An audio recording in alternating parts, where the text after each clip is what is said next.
show while restricting the military's options. He added that Air Force officials had privately admitted to losing aircraft because the political leadership had imposed limits on their targeting freedom. Aircraft were lost. As this gentleman Shiv Kumar says, they were lost because of the constraint given by the political leadership to not attack the military and air defense infrastructure of the Pakistan. मतलब आपने शुरू किया और शुरुआत में ही आपने उनको कह दिया कि भैया हमारे पास ना पॉलिटिकल विल है और ना हम आपके मिलिट्री इंफ्रास्ट्रक्चर पर अटैक करेंगे, और फिर आपने हमारे पायलट से कहा जाके लड़ाई करिए, और नतीजा सारों को मालूम है। आप जवाब नहीं देना चाहते हो। The Congress leader mocked the government for claiming victory while the operation was still ongoing and questioned why the ceasefire was announced by US President Donald Trump. 29 times he said, 29 बार उन्होंने बोला कि भैया मैंने ceasefire करवाया। अच्छा, अगर वो झूठ बोल रहे हैं तो अपने भाषण में यहां प्रधानमंत्री कह दें कि वो झूठ बोल रहे हैं। यहां पे अगर दम है तो यहां पे प्रधानमंत्री बोल दे कि ट्रंप झूठ बोल रहे हैं। If he has the courage, if he has the courage of Indira Gandhi, let him say here, that Donald Trump, you're a liar. In response, the Prime Minister lashed out at the Congress and slammed the opposition party for being a victim to the propaganda peddled by the Pakistani side. Narrative खड़ा करके, AI का भी भरपूर उपयोग करके सेनाओं के मनोबल को कमजोर करने के खेल भी खेले जाते हैं। जनता के अंदर अविश्वास पैदा करने के भी भरपूर प्रयास होते हैं। दुर्भाग्य से कांग्रेस और उसके सहयोगी पाकिस्तान के ऐसे ही प्रपंच के प्रवक्ता बन चुके हैं। All right. In other news, US President Donald Trump has said that he never had the privilege of visiting Jeffrey Epstein's island, saying he turned down an invitation from the convicted sex offender in what the president called a moment of good judgment.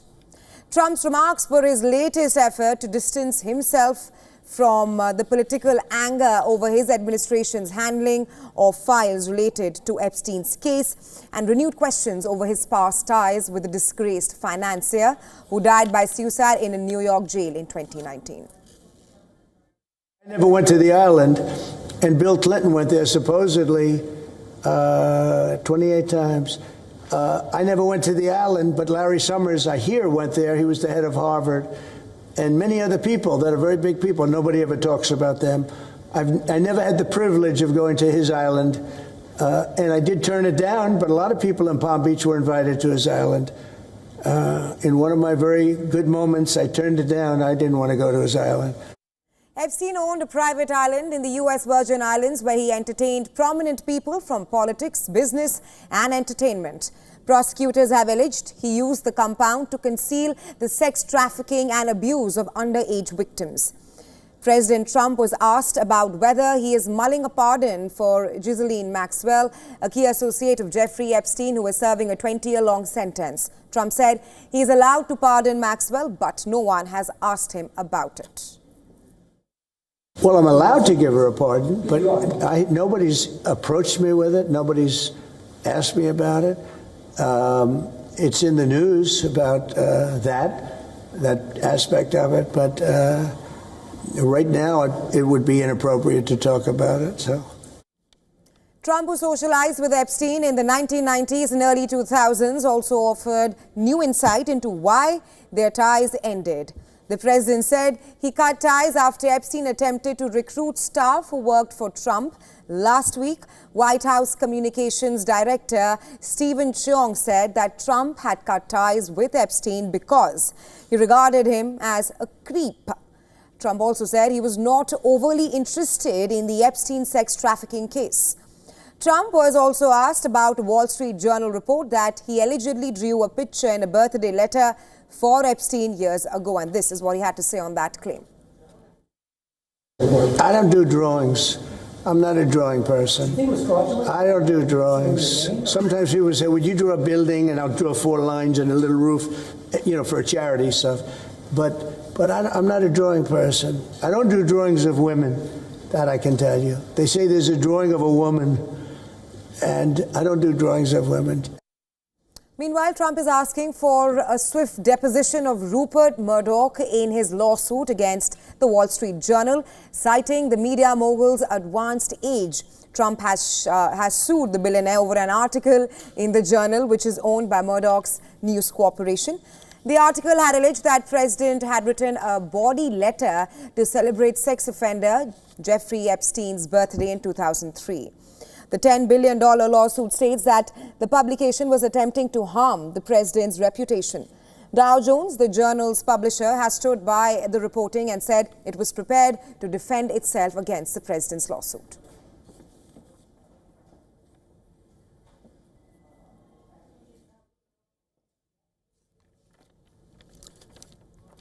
And well, for more on this, our correspondent Susan Tehrani is joining us live from New York. Hi, Susan. Talk to us about the latest statement wherein Trump has clearly turned down invitation to Epstein's Island and says that was a part of perhaps his good judgment. Yeah, so we knew for years, even before Trump became president, that there was this very famous incident. Actually, it was very big, and it was in the headlines, where Donald Trump threw Jeffrey Epstein out of Mar-a-Lago, and he never associated him with him since. We do know from the material that's been out that Trump, along with his children, and if I'm not mistaken, his previous wife was on an Epstein plane, but it never landed in Epstein's Island. Nonetheless, this is part of the pattern where the Trump administration, President Trump himself, is really not only trying to distance themselves from Jeffrey Epstein himself, but also this case in general, hoping that it'll go away. But as you can see, time and again, no matter where the president is, these questions start to arise. I think what will be very interesting to watch next is this lawsuit against the Wall Street Journal. Rupert Murdoch, because of his old age, even Trump's lawyers have acknowledged that he's not going to be able to sit in court or be a witness in any way when the trial is scheduled.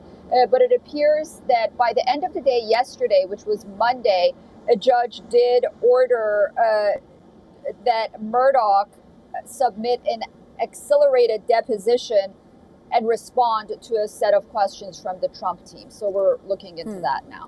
Right, Susan. Thanks for joining us at Race to Power and getting us latest. All right, now the news. In the U.S., 20 states ruled by Democrats have launched a legal battle against Donald Trump administration. The states are accusing Trump administration of illegally trying to collect personal data from low-income families. And well, at the center of the lawsuit is SNAP, a federally funded nutrition assistance program that provides billions in food assistance to low-income families across the U.S. The U.S. Department of Agriculture have requested for Social Security numbers, addresses of the SNAP beneficiaries as well. Alongside 20 attorneys general and a governor's office, we're suing the U.S. Department of Agriculture for demanding that we turn over deeply personal data about every single applicant and recipient of the Supplemental Nutrition Assistance Program, also known as SNAP, in our state, and for threatening to withhold funding unless we comply. Well, according to the lawsuit, the USDA has threatened to withhold crucial funding if states refuse to comply. The move is the latest in a string of initiatives by the Trump administration to expand federal access to personal data. Donald Trump has long pushed to restrict SNAP, including a 2019 attempt to require more recipients to work for benefits, a plan that was blocked by a federal judge, with states now fighting back in court. The latest dispute could set a major precedent for how much personal information the federal government can demand from the states.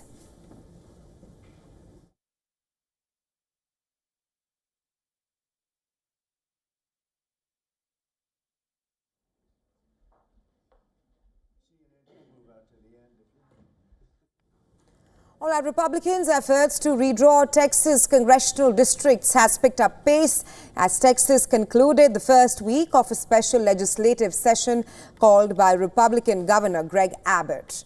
Congressional redistricting is among the top issues on the agenda of the special session.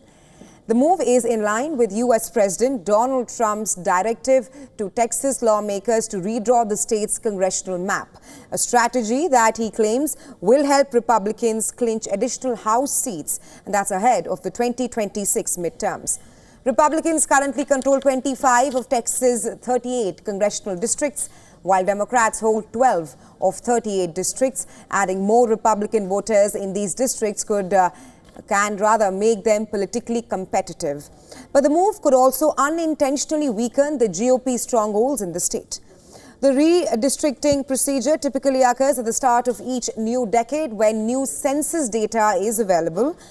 Texas' current maps were drawn in 2021 following the 2020 census, though they're still being fought over in court.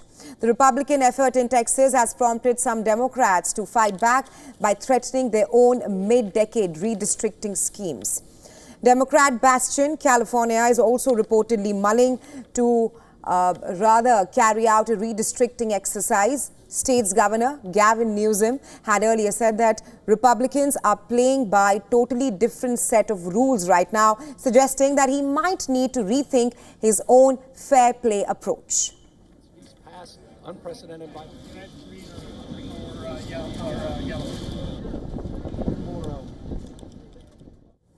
At first of the 7 public hearings, Texans condemned the legislature's plans to redraw the state's congressional map. Listen in to some of the reactions that have come in on this. I think it's not ethical to use redistricting totally in a political effort. And the president, I think, was out of place for telling the governor of Texas to create 5 more Republican districts. I mean, I know the formers of the Constitution didn't intend for redistricting to take the political tone that it has taken. Historically, both parties have been guilty of engaging in gerrymandering or redistricting for their party advantage. I would say the last cycle in 2010, Republican states gerrymandered more, and that's partly because they had more opportunities to do so. So it wasn't that Democrats didn't try. Yeah, I mean, we know what it is. It's a power grab, you know, and that word is thrown around a lot, but that's exactly what it is.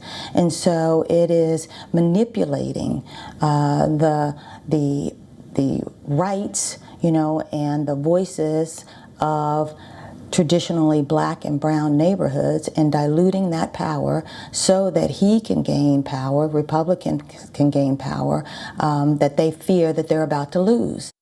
Moving the lines in these congressional districts in the middle of the decade, a time that's not traditionally the time that we do that, is really moving the goalposts in the middle of the game. It's changing the rules in the middle of the football game. And it's really discouraging to see that Republicans are just out to gain more seats any way that they can. In other news, pressures mounting on Peru's government. Approval ratings of the president, Dina Boluarte, is in trenches. And on the streets, demonstrators are calling for her resignation. The police and demonstrators clashed head-on outside the Congress, demanding the president and the entire Congress to step down. In response, police fired tear gas to disperse the demonstrators.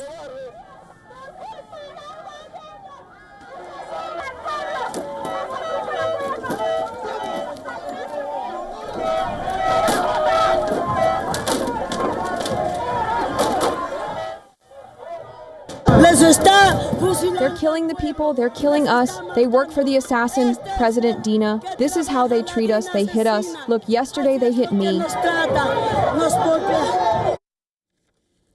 As As the street showdown between police and demonstrators was unfolding outside the Congress, Dina Boluarte was delivering her Independence Day speech inside the chamber. In a 4-hour-long fiery address to the Congress, Boluarte told lawmakers that her administration is waging a firm, determined and relentless battle against crime. Today, we are acting with the conviction that, united, we will emerge from this situation, extortion, in the same way that we defeated terrorism. Inside the chamber, her speech was briefly disrupted as opposition lawmakers shouted "murderer," a reference to deadly clashes between security forces and demonstrators early in her tenure. In response to the escalating violence, her government has deployed military forces to support police in tackling criminal gangs. Her administration, however, remains deeply unpopular. Polls show her disapproval ratings hovers around 96%. Boluarte's term is slated to end in July 2026. The 63-year-old politician took office in December 2022 following the ouster of leftist President Pedro Castillo, who was jailed after attempting to dissolve Congress. As Boluarte enters the final year of her presidency, there is perhaps little time left for her to revive the dwindling approval rating.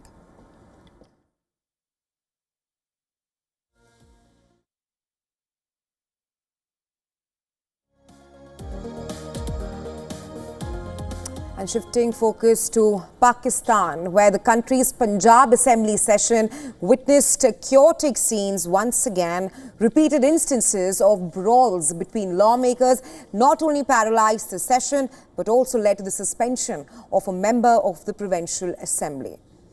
In a widely circulated images on social media, PTI leader Khalid Nisar Dogar was seen exchanging blows and hurling abuses at ruling PMLN's Hassan Riaz during the session.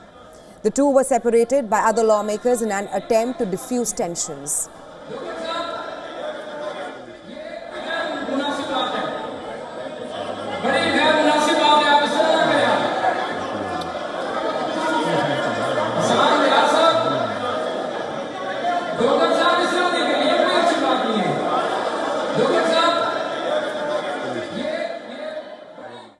Reportedly, the session was adjourned until 2 p.m. following the nasty outbreak.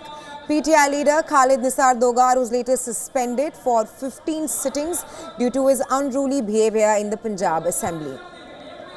And earlier in June, Punjab Assembly Speaker Malik Muhammad Ahmed Khan had ordered the suspension of 26 opposition MPAs for 15 sittings after their demonstrations disrupted proceedings while Chief Minister Maryam Nawaz Sharif was presenting the budget.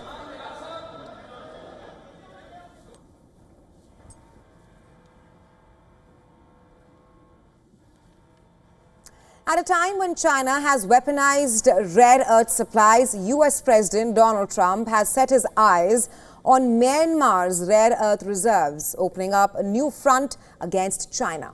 According to reports, among the proposals that are under discussion in Washington, D.C., it includes talks with Myanmar's ruling junta to get a peace deal with the rebel Kachin Independence Army, while another proposal is to work directly with the rebels without engaging the junta. US has avoided direct talks with Myanmar's military leaders following their overthrow of the democratically elected government in 2021. Reports also suggest that the Trump administration may lower the 40% tariffs imposed on Myanmar and pull back sanctions against junta and its allies as a part of this deal that the US president is eyeing at. Last week, the Trump administration had lifted sanctions on several junta allies, but US officials say that this does not indicate any broader shift in policy towards Myanmar. In Myanmar, large swathes of the country are under rebel control that produce large quantities of rare earths. The northern Kachin state, which borders China, is home to most of the heavy rare earths in Myanmar. China currently buys most of these rare earths.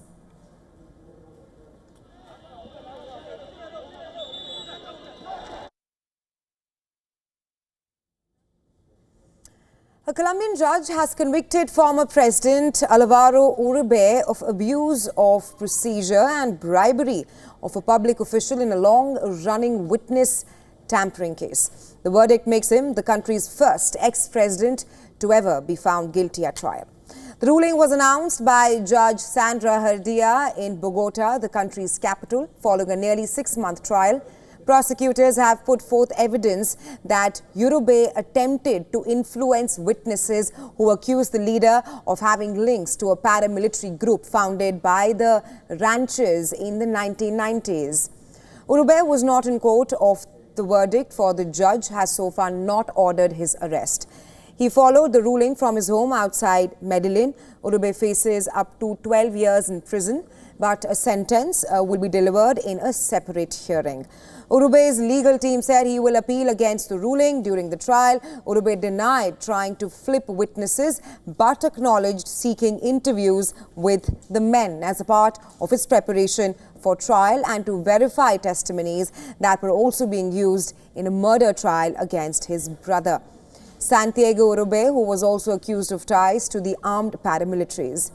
The judgment brought rapid condemnation from U.S. Secretary of State Marco Rubio, who decried the weaponization of Colombia's judicial branch by radical judges. Colombia's President Gustavo Petro has pushed back against criticism from U.S. Secretary of State Marco Rubio, stressing that the nation's judiciary remains independent. Petro called any suggestion to the contrary an insult that will not be tolerated. The case against Uribe dates back to 2012 when he filed a lawsuit against Senator Ivan Cepeda with the Supreme Court. But in a surprise twist, the High Court dismissed the charges against Cepeda and launched an investigation against Uribe in 2018. Despite charges and investigations, Uribe remains popular in Colombia for his military campaign against drug cartels and the guerrilla army. Recent opinion polls revealed him to be the South American country's best-loved lawmaker. The ruling comes less than a year before Colombia's 2026 presidential election, in which several of Uribe's allies and proteges are competing for the country's top office.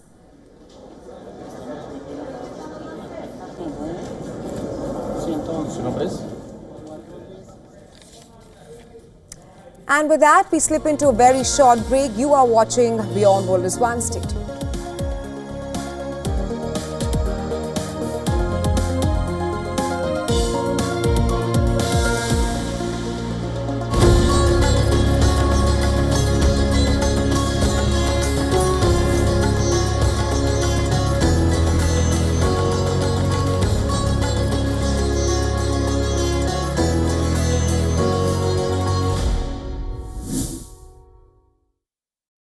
The stress of our world can take a toll on our physical and emotional health. Here, in New York's Catskill Mountains, lies a luxurious place of healing called WION Wellness Center. The WION Wellness Center provides 500,000 square feet of natural methods to manage diabetes, hypertension, chronic pain, obesity, depression, anxiety, and other conditions. We use the traditions of centuries-old natural science from India, yoga, Ayurveda, acupuncture, and naturopathy in personalized programs that help you take charge of your own health. A minimum 5-day stay is recommended for best results. Book now at yowon.com. WION, India's global voice, the channel that brings you the biggest stories from across the world through India's lens. Now available in more than 190 countries worldwide, because we believe that the world is one. Watch us in Africa, Europe, USA and Canada, South America, Asia Pacific, Middle East and North African regions. Also available on these digital platforms across the world. WION.